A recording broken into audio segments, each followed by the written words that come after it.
Coming to you from New York City, this week and every week, it's the Ben Kissel Show.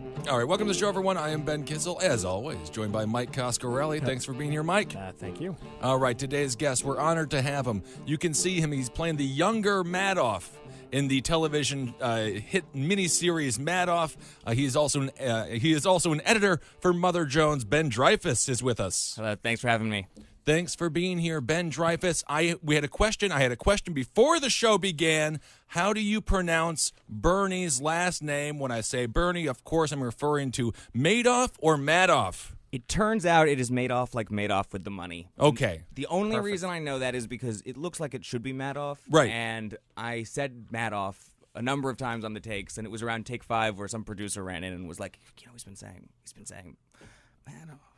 And they came and said, it's Madoff like Madoff. And, of course, you're playing younger Madoff, so you should know your own last name. But the thing is, when you're reading the script, you don't think that you're often going to be saying your own name that much because you're not thinking that you're going to be going, oh, I'll just be repeating my name over and over. Right. Turns out you do when you're trying to sell people stocks. You say your name a lot. Oh, is that right? I had no idea. This was the 50s. It was before. Things were different. So as you were playing the younger Madoff character, did you learn how to swindle people? I already knew how to swindle people. What's the number one thing you got to know for all the young swindlers out there or the aspiring swindlers? What's the number one thing they got to know? Just lie. Just lie. Just be comfortable lying. Take some beta blockers. You won't sweat. Your hands will be calm. And just lie and make people feel comfortable. You want to buy a boat? I got a great boat for you. Wow. You need to have a boat. You can just find the boat later. I totally believed you, and that's exactly what Ted Bundy used to do as well. He would always say, "You want to help me with my boat?" And meanwhile, he's in landlocked Seattle or something like that. And they're like, "Of course you got a boat here in the middle of this Walmart parking lot. Why wouldn't you, Mr. Bundy? Look, You're if attractive." If you want to kill and consume young men and boys, Ted Bundy is definitely the person who knows how to do it. Absolutely. I saw on Twitter you were mentioning for your father, Richard Dreyfuss, of course, of Mr. Holland's Opus fame, the greatest role in the history of Hollywood, Mr. Holland. Of course. You were saying that this is the first role where you were really proud of your father because the character himself, Madoff, had so much depth. I wouldn't say it's the first ever, but it was. No, but in a little while, the last like 10 years yeah. or so. My dad's had a span of like it's been a while since he's had like a part that he could dive into as well, and it gives him as much to do as he has in this one. Right. Because. You know, now he's old, and when you're old in Hollywood, you're relegated to playing grandparents and things like that. It's tragic. It's so hard to be a white, straight man in Hollywood. My God. I've heard that before. A non-Scientologist white, straight man in Hollywood.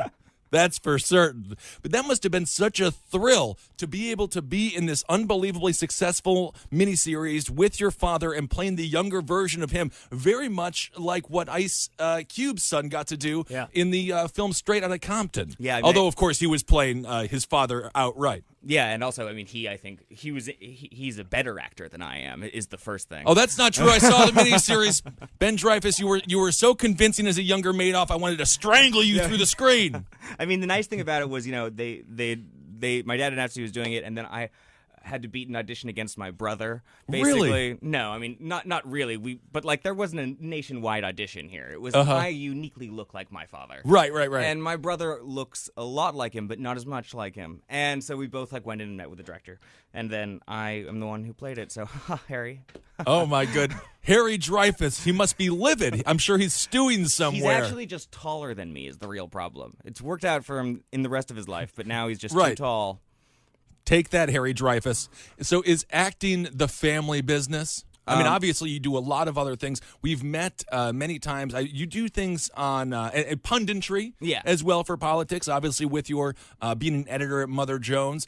Is acting the first love that you had? Or what was it politics, or how did that come about? I mean, I wanted to be an actor, and acting what should have been the family business.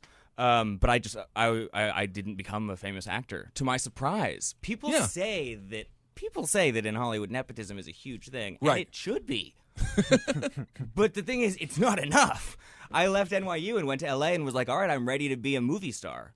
Thank you. Right. I've been promised this. I got my college degree. It tells me I majored in movie star. Oh, God. I literally I've totaled cars. Right. I know everything that we need to do. I've done drugs. I've done all the things that we need. Give me a Golden Globe. Right. And then that didn't happen, and so I was shocked. and I ended up having to become a journalist because I needed health insurance and to pay my rent.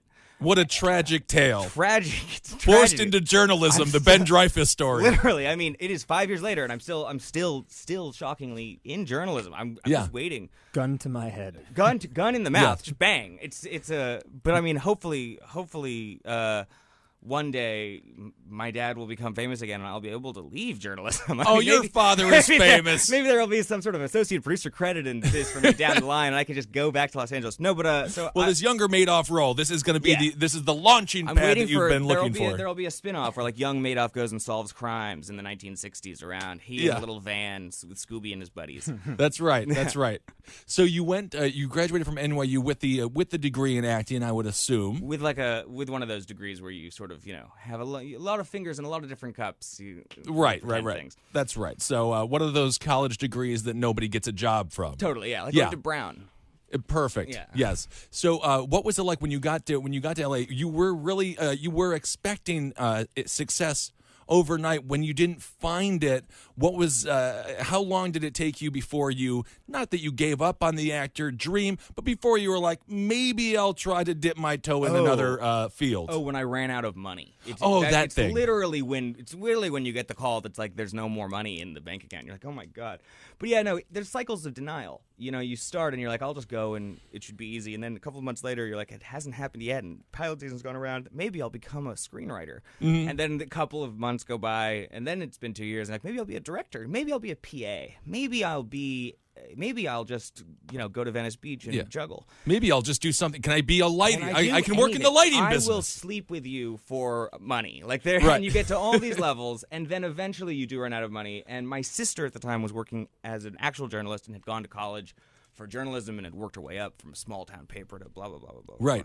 And then she took great pity on me, and they were hiring someone at cnet.com to work on their social media, and they didn't really know what social media was at the time. Mm-hmm. And I had gotten into a fight with Joe Scarborough on Twitter. And what was the fight with Joe Scarborough? For those that don't know, Joe Scarborough, he was a Republican senator, very well respected. Now he hosts a great show on MSNBC called Morning Joe. I absolutely love it. Of course, I don't wake up that early in the morning, but occasionally I stay up throughout the night and I catch it at 5 o'clock. Especially not in California, where it's on incredibly early. Right. But it was like in 2009, and he said something about how Americans were more conservative than I thought they were. Mm-hmm. And I called him a curse word that is a British term for a vagina. Oh, okay. And then he told me to kill myself in some way on Twitter, and Gawker ended up writing about it. And because of that, my sister was able to tell her colleagues at CNET that her brother knows Twitter really well. Gawker has written approvingly about his Twitter account. And hilarious. So the fight that you had on Twitter with Joe Scarborough, that's what launched your journalism career. Yep, perfect. That's amazing. And, of course, the English word for vagina, apple crumble. Yeah. He called Joe Scarborough an apple crumble. Not a lot of people know that's what the British refer to the vagina as. It was a less problematic time back then in 2009 or 10. Right. You could just say whatever you wanted. Do you think was the name Dreyfuss at the end, Ben Dreyfuss, do you think that gave Joe the desire to go and attack you? No, I don't think he knew who I was. I think that he probably of course had no idea who he was. And he also didn't tell me to kill myself. He told me to take some pills and drink vodka with it. But it was like, that's actually just kind of fun, friendly advice to have a good night. And little did he know I was on pills and vodka, and I was like, oh my God, we're simpatico. But no, yeah. So that's how I got into journalism, really. So it wasn't nepotism from my dad; it was nepotism from my sister. Interesting. And was your father approving of you getting into acting as an actor himself? Obviously, you guys won't be competing for roles. No. But he knows the hardships of Hollywood and how awful and fickle and how shallow the industry is. Was he? Did he ever give you advice on get out now, never go in? Yeah, I mean, my dad, 100%. That is actually a quote, basically, of his. My dad had a really unique experience in Hollywood because my dad's a great actor, and he didn't really have the time that people have where they are struggling at it. Mm-hmm. He grew up in Los Angeles and was on Bewitched when he was in high school, and then went and spent his 20s doing TV, and he then won an Academy Award at 29. Right. And so he very quickly he was a prince of all of it from a very young age. And so the entire notion of like you're not immediately getting it. My dad was like, well, I guess you're probably not as good as I am at this. Yeah, as he's licking his Oscar, you don't have to constantly clean it with your tongue, Dad. The funny thing is that like my mom's name is Jeremy Rain, and she had the exact opposite experience in Hollywood, where she like isn't a very good actress, and she was in like B-list movies in the 70s where you're kidnapped and there's like sexploitation, and then she was in like Wes Craven movies where she's helping the people kill the other people. I guarantee you I've seen more movies that your mother was in than your father. I guarantee that's true. I mean, my mom is the sweetest person in the entire world, the best person with a West Virginia drawl ever to kill and rape co-eds in Wes Craven films, but she's also just not. She had the exact opposite experience, and so my mom was the person in the family who was like, "You kids think you're gonna go and just become movie stars? It's not like that. You're gonna." Turned out she was 100% right, and but as she was saying that, you're like, "Don't know. I have dreams, Mom. Like, you have no idea." Mom, what are you talking about? Obviously, I'll be in Mission Impossible 3. Right? What are you saying? Absolutely. So, I mean, it's funny because my father is he's not a successful guy. He's an immigrant from Germany. He's a truck driver. And in my entire life, I'm like, hey, not exactly going to be difficult to outdo what he did with his life. Unless, of course, we measure success in life by how many highway miles one has clocked. But for you having the father, sort of be this an icon to some degree, how does that feel as a son? Are you constantly trying to outdo him? Are you proud of him? Because for me, I have a little bit of I'm a little bit upset with my father for not going out there and becoming something a little bit bigger and better. But you have a father who actually went out there and excelled. What's it like growing up under that shadow? I mean, I'm immensely proud of my dad. And I've never known a moment in my life when I haven't really been aware of how great he is at the stupid thing that he does for a career, and then also just who he is and all the other things. But I also I totally understand the thought that like at very few moments in my life have I ever been like, I will surpass my father in some regard. Right. And they only normally happen when you're a teen and you're in some state of mania, and you're like, I'll win that Academy Award at 28. Like, yeah, exactly. It turns out that's not exactly how it happens. Right. But I do think that like I think that fathers and sons, no matter how it works, it's always really complicated. Like whether they're famous or not. And people always used to ask us like, what's it like having a famous father? And the answer is like, I don't really have anything to compare it to. Right. But I think that no matter what, you're gonna have a complicated relationship with your father. Yeah, absolutely. I don't know one person without a complicated relationship with their father. Unless they don't have a father. Unless they don't have one, and then that's a whole other complicated relationship with their father's ghost, I guess. Looking at a scarecrow and just being like, want to play a game of catch? Like, yeah, exactly.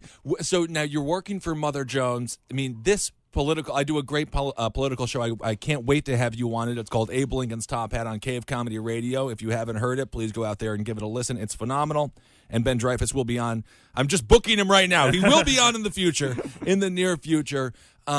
Politics. You've been following the Democratic primary very closely. Yeah. Obviously, Mother Jones is a little bit more of a left-leaning. I guess it's a blog. Is that what these things are technically called? We're a magazine. You're a magazine. We have a print magazine, but I'm more on the website. But yeah, we're a print circulation magazine. I mean, what a hell of a past year it's been, huh? When it comes to the Democratic primary.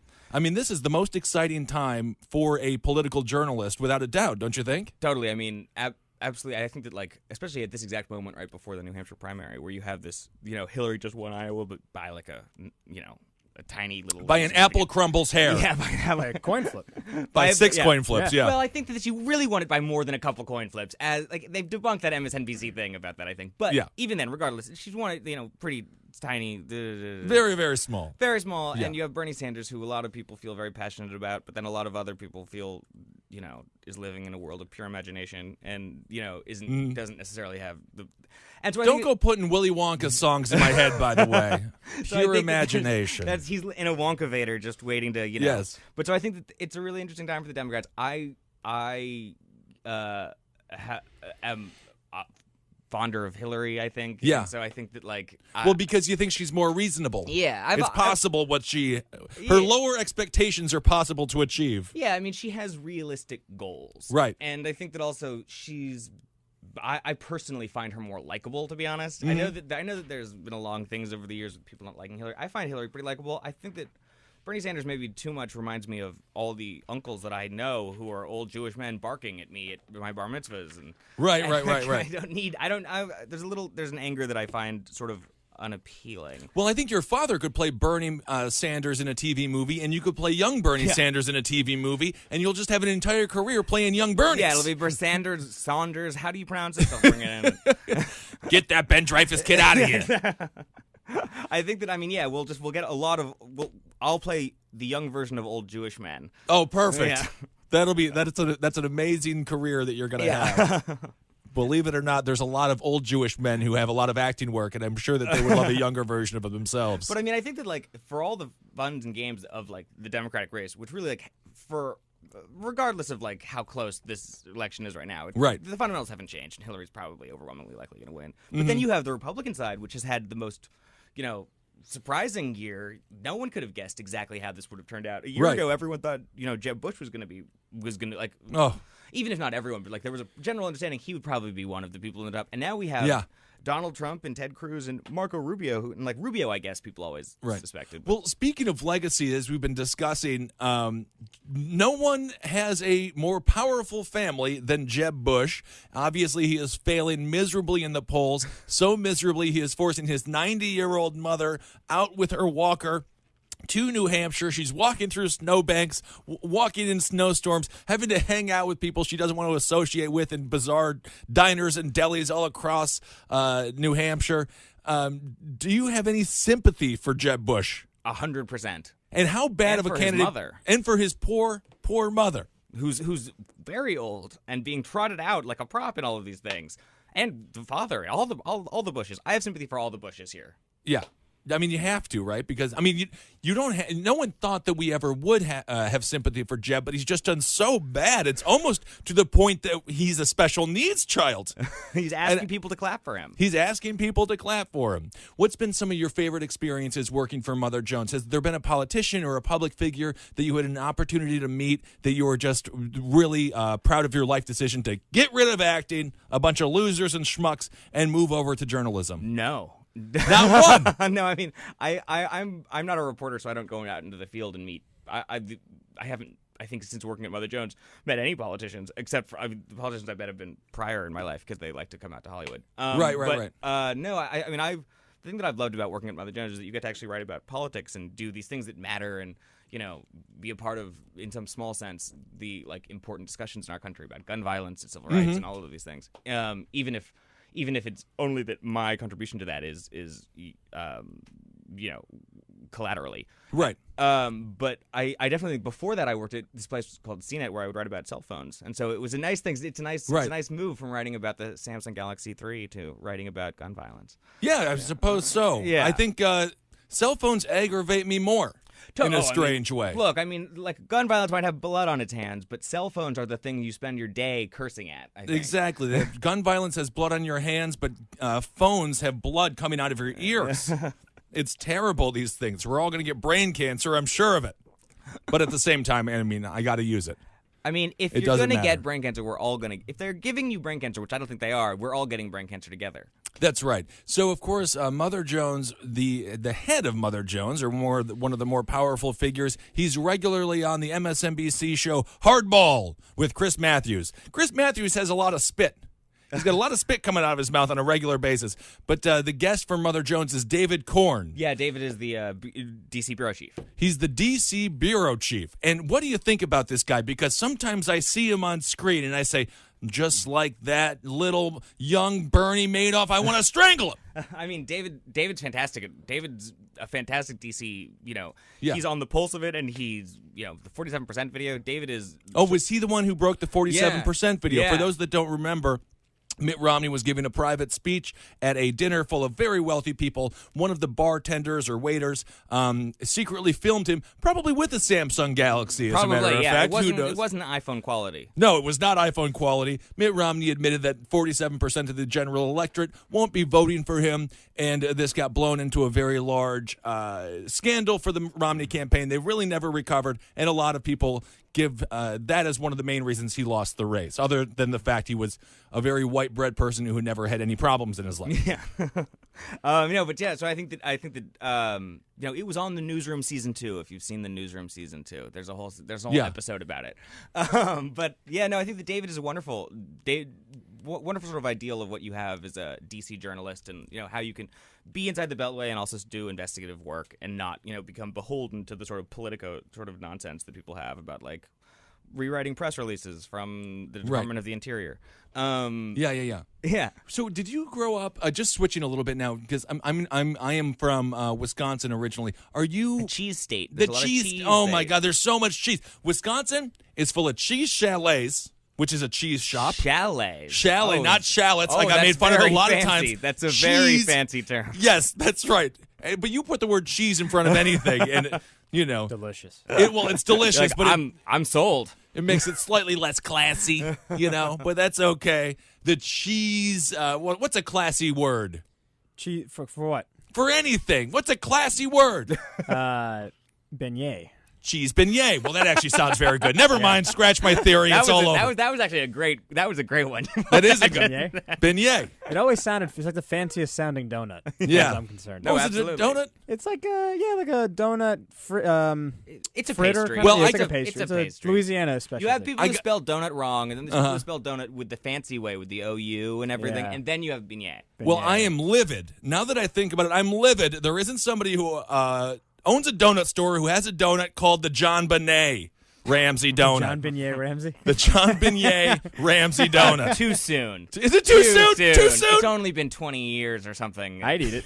I'd love it. Yeah. I mean, also, they never found her. Maybe she's working in a shop called the John Benet They Ramsey. found her down there. She wasn't. Did they find her? They found her. I thought they never found anything. They still didn't have any idea what happened. If you want more information on About John the Benet Ramsey, I do a podcast called The Last Podcast. On the left, we did a full 2-parter on John Benet. It's fascinating. The story itself is incredible. Go back on Cave Comedy Radio and give that a listen. Anyway, where are you from? Where did your parents raise you? I was born in Los Angeles. And then did you go to one of those? Oh, in Idaho. Yeah, in Sun Valley, Idaho. When did you move to Idaho? In the early 90s, in like 92, 93. So you were a young man. I was a young man, 7, 8, 9, 10. Yeah. Why did they choose to move? Broken home. Oh, I see. Yeah, divorce happened, and then you end up moving to Sun Valley, Idaho is what happens. So did you go to live with the mom, or you go to live with the dad? I'm assuming the mother, because Mr. Dreyfuss probably wants to stay in L.A. Yeah, no, we went to live with my mom in Sun Valley because my father had to stay in, Los Angeles to work. Right. And so then I got to grow up in the one county in Idaho where people are all from Los Angeles or Seattle or New York. And it's just a ski resort, and it's the only place where Jews are really allowed in Idaho. Oh, isn't that nice? Yeah. Isn't that wonderful? So you went to the potato state. Yeah. You left beautiful Los Angeles, which is full of I suppose in the 90s the food wasn't that good. Nowadays LA food is phenomenal. I mean, it was pretty good in the 90s. It was pretty good. Pretty good. Look, it's not like better than Idaho food. Yeah, that's true. It's better than Idaho food. Like, Idaho has a lot of great qualities. It's the most beautiful state you'll ever see. It's the Pacific Northwest. It's, stunning. God came down. It's perfect. God came down and made Idaho? Yeah, on the 6th day. No, the 5th day. I don't know what day he did. Yeah, it was whatever. one of the days. And he came down and he made Idaho, and it was beautiful. And then he rested. And then a bunch of, Idaho was also filled with a lot of, it's culturally southern, and there's a lot of blah, blah, blah, blah, blah, blah, blah about the Aryans up north and the potatoes down south and the meth in Caldwell and all of that. So they talk about the Aryan race, meth, and potatoes. But it's also, no matter what, they're the nicest people. It's a very nice state, and it's also the most stunning. It's a really beautiful postcard state. Also, yeah. It was on an episode of I Love Lucy once. There's a lot of nice things about Idaho. So what the hell happened? Your mom woke you up one day and was like, "We're getting a divorce and we're moving to Idaho." They had a home. We had gone to Christmas in Idaho, and then one day. Do you think they were preparing you? They're like, we'll get divorced in 4 years, I don't think that they were all together. They're like, look, where should we go? Let's look at tax retreats. All right, Idaho is the place to go, because then you go to a place with no sales tax. No, I think that it was just that there was when my mom and dad decided to get a divorce, my mom was like, well, where do we go? I don't know. Let's look. I guess we'll go to Idaho. And that's how we ended up there. And it's a very nice place to grow up because you can, don't have to lock your doors. And right. So then we spent a lot of time there, and then until we were all. Me and my siblings were teenagers, and we decided to rebel and wanted to go live with dad in the big city. Right. Well, that's a hell of an option to have. Yeah, it's really nice. No, I mean, absolutely, we were blessed to be able to have There's also nice to when you have when you're from divorced parents to be able to say to the other one, I'm leaving and going to live with Dad. My God. The God. ability to say that. Because I think if I'd actually called my dad and said that, he would have been like, that's not how it works. I Right. am busy. I don't have another room for you. But just the threat really gets the Christmas gifts from the mom to be a lot better. Yeah. So, and so you're in Idaho, your dad's in LA, but was he able to? Yeah. Did you have contact? No, with him? there's airplanes. And There things are like that. airplanes? You know, They this go was to the Idaho? 90s. This wasn't the 20s when it was like, all right, I'll see you later, kid. Off you go. Like, I got a train to catch. Yeah, exactly. Yeah. I'll see you in 4 days on the Union Pacific. Like, I do kind of think of all divorces going that way, especially when the families separate. At some point, a mother is with her 3 children on a coal Yeah. train, just sadly passing through South and the Dakota. dad just looks away and says, "Up, well, Thank time God to get a new family." Yeah, yeah. Thank God that's done. Finally, I got rid of him. No, I mean, no. I think that, this was the 90s. AT&T, Ma Bell had come back together. Yeah. We'd already fixed all the phone things. I even had cell phones. And also, I remember he used to have us back in the old days of like 58.8K modems. We would have video chats that didn't move a lot, but like you'd have like a still photo that moved. They were installed, and people would come and install a fucking camera in our house. Yeah, And this is way ahead of its time. Yeah. No, I mean, it didn't work very well. But that No, I was like, still playing Teenage Mutant Ninja Turtles on my Mac, and every time you would go down the sewer tunnel, it took 15 minutes to load the next scene. It was a nightmare. And you got video conferencing. I remember that game and that level, and I know exactly what you're talking about. I'm still upset about it. I'm livid with the Teenage Mutant Ninja Turtle game. For anyone who is of our generation will totally understand. There were real consequences when you made a mistake in old video games. It would just start you over from the beginning, or you would take 15 minutes to load as they show you, the mistake level that you fell there into. are video games that I used to play as a child that I still have never beaten. Like I spent my childhood trying to beat Zelda and certain things that I don't even know. I probably didn't even get past the first couple levels because to be they honest. were impossible. They were very difficult. They were totally impossible. They were never made I feel for like people as like an us. adult, if you gave me a lot of Adderall and just a couple of weeks off, I could Yeah. probably do it now. But I feel like that would be a weird way to spend my Adderall or my vacation. Yeah, exactly. No, you're an adult male. Yeah. Please don't do that. If you're going to take a bunch of Adderall, Do something constructive. Yeah, just go. I don't even get it. Go do a bunch of auditions really fast. exactly. I don't know what the hell you'll do. So when you were growing up in Idaho, did people know you were the son of Richard Dreyfuss? Small towns, word spreads quick, and Yeah. I would assume, was there ever attention or just like, ooh, celebrity boys here, or what was? Because a lot of time, kids are terrible. Yeah, no, I mean there was, and it's like we grew up in a town with like other. It's one of those towns where there was, the Willises lived there, and we grew up with. Oh, River like and Bruce Scout. Willis and. So it was sort of like it wasn't as crazy as you might think, with Right. that, but also like there was natural thing of us being, we were wearing leather jackets and shit from LA, and also I have one eye, and Right. so I sort of was like this weird person who couldn't play soccer and go skiing with all of them, but was wearing a leather jacket and like telling weird stories about Los Angeles and sort of being not, It must have helped with the ladies. Oh yeah, definitely. Because having one eye is a great Well, not way the with one eye ladies. thing. Are you blind in one eye, or is Yeah. it a glass eye? Well, I mean, it's both. It's glass, and I can't see out of it. Well, can you imagine though? Soon it'll be glass, and you will be able to see out No, of I mean it. absolutely. I mean, but the thing I vividly recall, like when we first moved to Idaho, they sent an optometrist to our school, and like we had these preconceived notions about what Idaho is like. Yeah. Because Such as? it's backwater. It's Yeah. And the optometrist comes up to me and does the test. He says, "All right, put your right eye in the thing." He doesn't sound like this at all, but I'm going to Yeah. use that accent anyways. Sure. So yeah, look in the right eye thing, and I go ABQLT17. And he goes, all right. What do you see in your left eye? And I was like, sir, I don't know. And he was like, just tell me what you see. And I was like, L. I just made some stuff up. Yeah. And then we got this card from him. This is like our first week in Idaho, and it said he's 20/20 in his right eye and 20/50 in his left eye. So he didn't. And my mom was like, you don't even have a left eye. It's made of glass. I think that optometrist was drunk. I'm just going to say. We were literally like, well, so you went to Idaho. They didn't even have, the optometrist literally couldn't even at the most basic level. Right.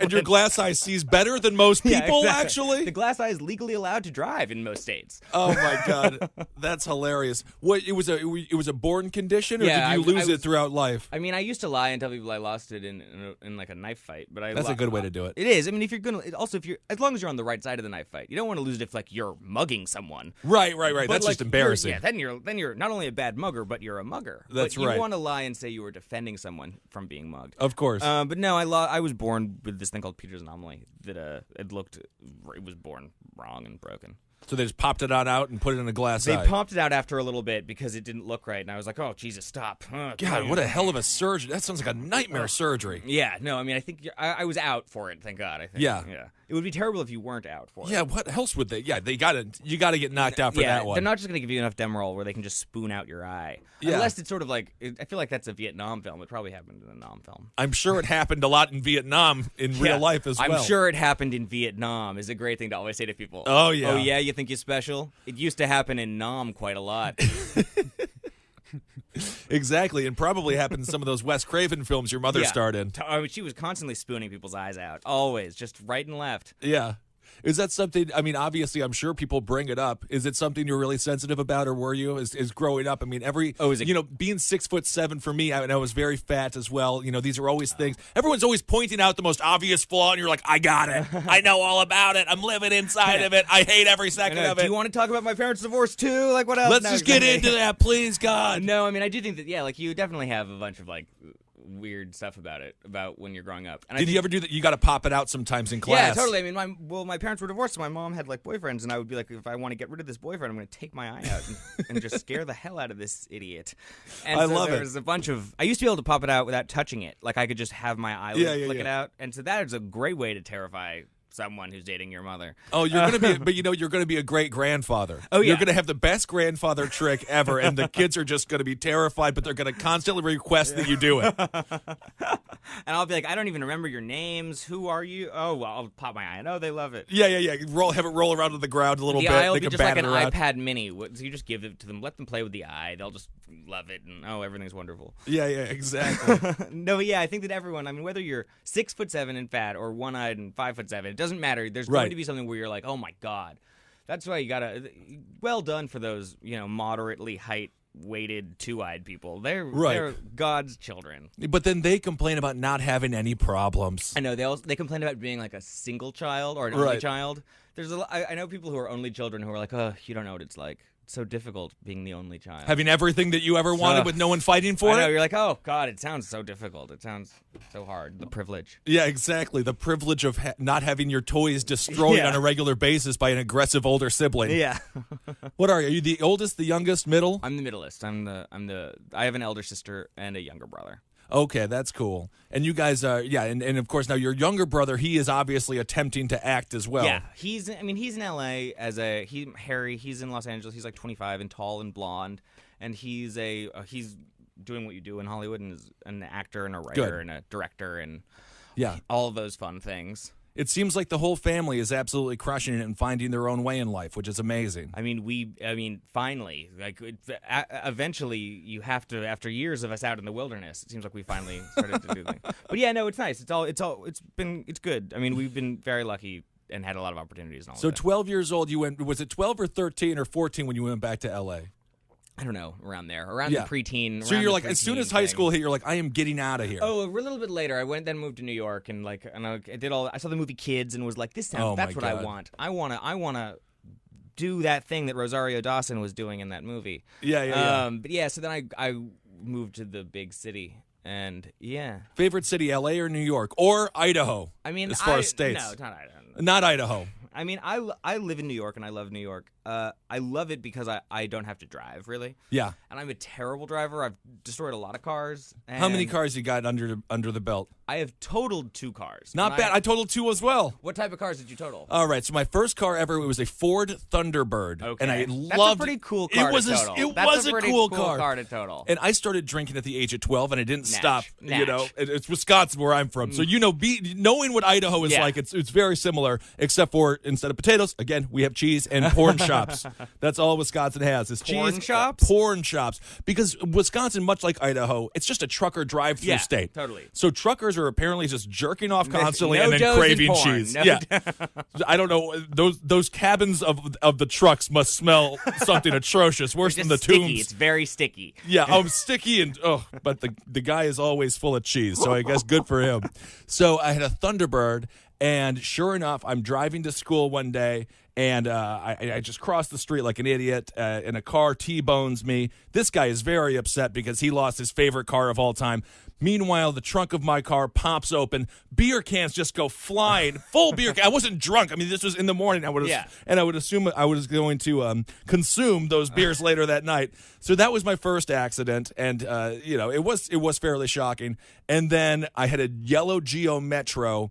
And there was a parking lot situation. I was literally longer than this car. It was a convertible. Somebody hit me in a parking lot, and the car pretty much exploded. And I think the collision was at 5 miles an hour. Was it your fault?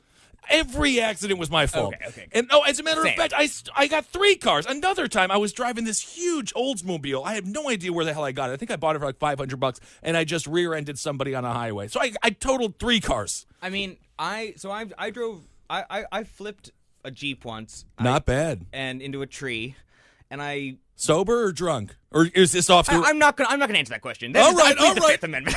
we got a real Martin Shkreli over here. He's pleading the fifth. I'm no Trey Gowdy, my friend. I also killed a deer once that destroyed a car, but then also I would assume the deer that had to be an Idaho accident. It's the deer's fault too. Of course. For those that don't know, the middle of the country, these deers are menace. And they also teach you when you're getting your license to hit it. They also say, like, don't try and not hit it because you'll end up flipping your car and going, like... Hitting a tree. Yeah, they're like, exactly. If the deer jumps in front, just keep going. Like, take that deer down. Take that deer asked for it. And then I also went to visit my brother once when he was at acting camp in upstate New York, and we had a rental Buick that I drove accidentally off of a cliff because it was raining. And how the hell did you survive that? I mean, I have no idea how I survived that, but I do know that how high was the cliff? High enough that the car was destroyed. The Buick was destroyed. The Buick was, thank God, American Express had insurance that it dealt with. Are you sure you're not like living the life of a Hollywood actor or living the life of a character in a Hollywood film? I mean, very rarely do people survive cars flying off of cliffs. But I did survive it, and I went to see Harry in the play, and he was the thing, and I had hit my head and was sort of like passing out in the middle of the play, and my mom was there and had to get up and leave the play to go like deal with the fact that we were now in the middle of nowhere. And my brother tells the story of playing some, Greek character and seeing me falling asleep on the ground and my mother running around to go get like an ambulance. Oh my God! Everything turned out great though. The worst heckle ever. Your brother is dying from a concussion. I know, and he was like, "God, you're destroying my play as well." Right. He must have been so pissed. My older brother's taking all the attention again. He didn't even die. It would have been one thing if I had died in this thing. Then he would have been able to tell that story. Oh, that's better accidents than me. Mine were just, I don't know what it was until I was about 22. I just didn't look. I just wasn't looking anywhere. It's really when I was easy driving. to not be a good driver. It's really easy to just go. Exactly. Just do it. I'm like, oh, these stop signs aren't for me. Yeah. If everybody else stops except for me, I'm going to be roll fine. Through. Not a problem. I'm the one driver with a plan. I'm just going to roll through. And which is really what we've brought to life, which I think is an asset at some point. Just roll through no matter what the hell happens. Just keep on rolling through. Until the day you don't. And then it'll be they'll say nice things at the funeral. Yeah, then you got a little eulogy, and everyone's just like, well, and it was like, whatever. Yeah. They're just there for the meat plates and probably for the open casket so they can mock your face, but you can't react or yell at them. I mean, that's the lowest hanging fruit, to make fun of people in a casket. I love it. What would you do? Open casket, closed casket. Ben Dreyfuss' funeral in the year 2075. I would want an open casket, and I would also want to be like in an above ground mausoleum type of thing. So I don't want the worms to come after me and all of that. Really? So you would prefer the small, almost, I guess, a Chinese hotel type situation? A fantastic, just a drawer in just a nice little like above ground drawer up in some nice above ground mausoleum. And I suppose you would have to be frozen then at that point. Well, I mean, if I'm alive enough to freeze me, I think there's no reation not to. Like, I think if they can look, I don't know how far medical science has gotten. But if I have enough assets to pay for that, which I probably don't in this scenario, I would like them to just do their best. Try and keep me alive as long as possible. Yeah, who would you like to see at your funeral? I would like the people at my funeral to be none of my enemies. I'd like all of my enemies to be dead. You want to outlive the enemies. Yeah, I mean, everyone at the funeral should be people who... I always thought that, if you've been a very good person, when you die, the last thing you hear is that, like, everyone who loves you and everyone you love will be okay and they'll get through it. Right. And if you've been a very bad person, when you die, the last thing you hear is all of your enemies are going to be okay. Yeah, and they're going to be happy. They'll get through it. Right.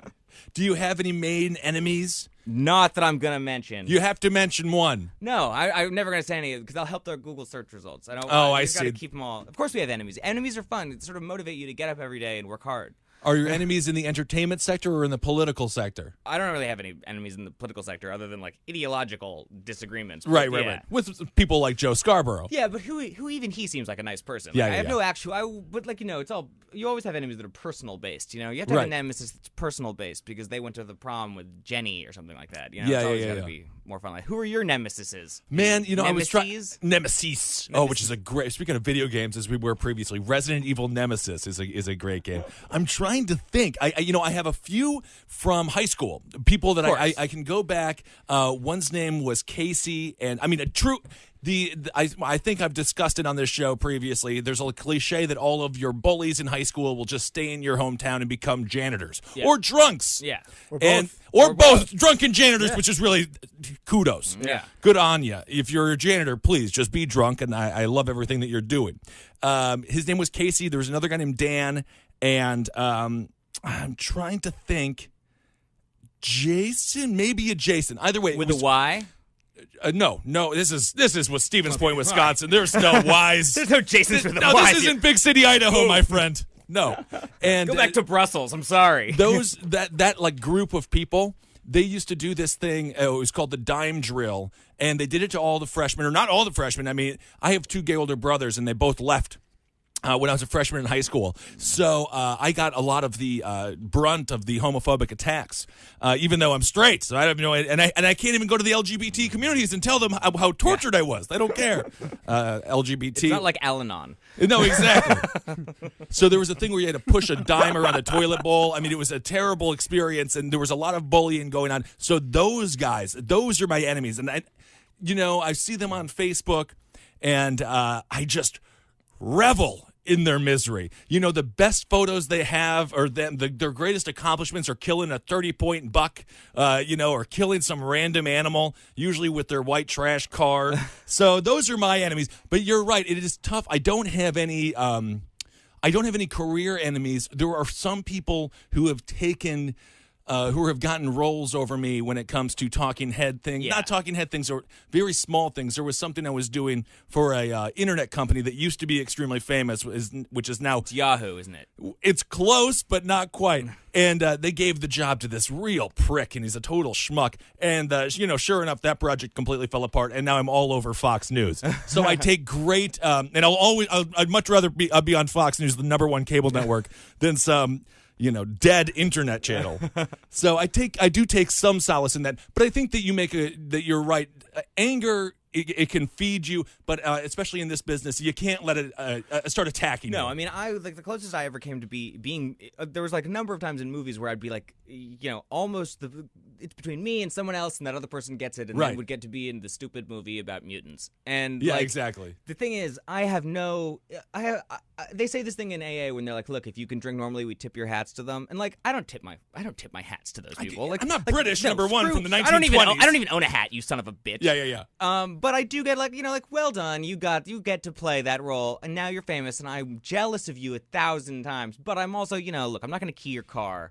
That's very good. I'm not going to key your car, sir. I'm not going to key it. Okay. Right. But yeah, no, I think that especially when you're talking about high school enemies, you have all of these things where you get to look and they've all aged so poorly. It's so nice to see how poorly people have aged, and it's also fun to I'll say the few people on the internet who I have been terrible to. I mean, there's a lot of people who have been mean to, but they deserved it. Have you ever felt bad for being mean to somebody, and then you met them in your real life, and you're like, oh, you're actually a nice person? No, never. No. So when you have the rage, when you have the Dreyfuss rage, you know for a fact that it's well placed. I mean, the thing is, there's people who act differently on the internet than they do in normal life, and I've always been really proud of my internet personality being a very honest trailer for the live show of Ben Dreyfuss. Right. It is actually what you're gonna get, and So, I mean, I'm sort of a prick on the internet sometimes, but I'm also just sort of a prick in real life sometimes. But I think that, one of the things that I have been, the people I have not been great to is, like, my name is Ben Dreyfuss, so whenever there's been Twitter, I've always had, like, at Ben Dreyfuss. Right.